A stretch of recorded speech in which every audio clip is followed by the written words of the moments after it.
High heels. They are everywhere. In the streets, in shop windows, and at work. Heels symbolise femininity, sexiness, and confidence. They are an essential part of any fashion-conscious woman's wardrobe. In this documentary, we take a look at the effects of high heels, their social significance, as well as the damage they do to a woman's feet.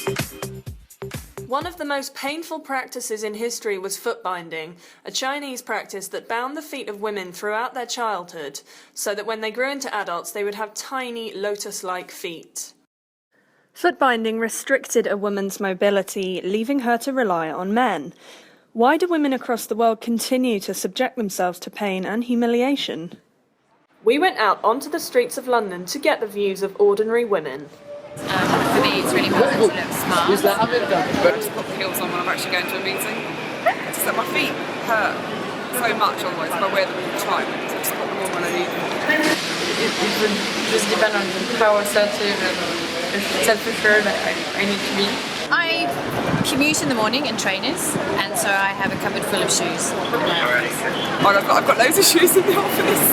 I just kind of change backwards and forwards between which ones I want to wear, but I always come in wearing trainers or flat shoes and then change into. Basically, I think it's kind of a culture, so I hope they get like extra pay or compensation in case that's mandatory.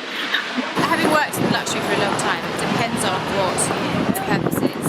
And I think with very high-end service, there comes an expectation, whether it's in airlines or whether it's in hotels, that sometimes that women are often wearing a heel. As to what height, I think it's open for interpretation as to what people would see appropriate, but I think there's certainly an expectation which comes from clients.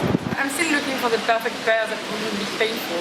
High heels makes me feel smarter, and I think it goes with the mood of the day.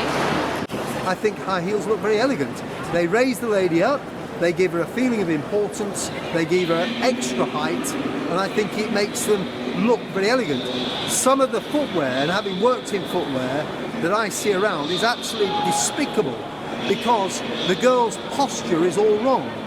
Because they have platforms and extremely high Victoria Beckham type heels, their whole body is thrust forward.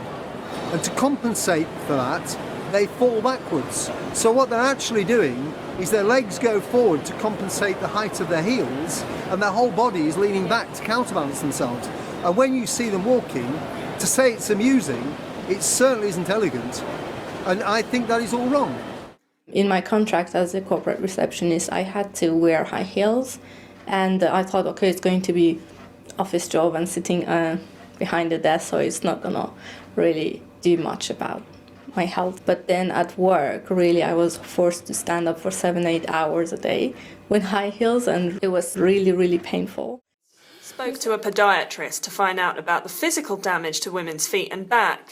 Mr. Ahmed, could you tell us a bit about the trauma that is done to a woman's feet when she wears heels? If we look at the foot, and wearing high heels for a prolonged period of times, you generally put a lot of pressure on the forefoot area here, which is around the metatarsal area. So pretty much your whole body weight is impinging on this area. Rather than getting an even distribution of pressure along the whole foot, a lot of the pressure is around this sort of area here. And the narrow toe box that generally a high heel would have, it would put excessive amounts of pressure on this area here, and the bunion deformity will just worsen over time and cause you problems. And high heels does alter your posture to a negative effect, and unfortunately that is pretty much irreversible. Even though the Chinese culture has been banned for foot binding, but still it does exist in the normal daily life, because we have the same idea giving to the women of you have to wear high heels, and high heels really damages your feet. Activists have taken to the street to challenge men to walk a mile in her heels.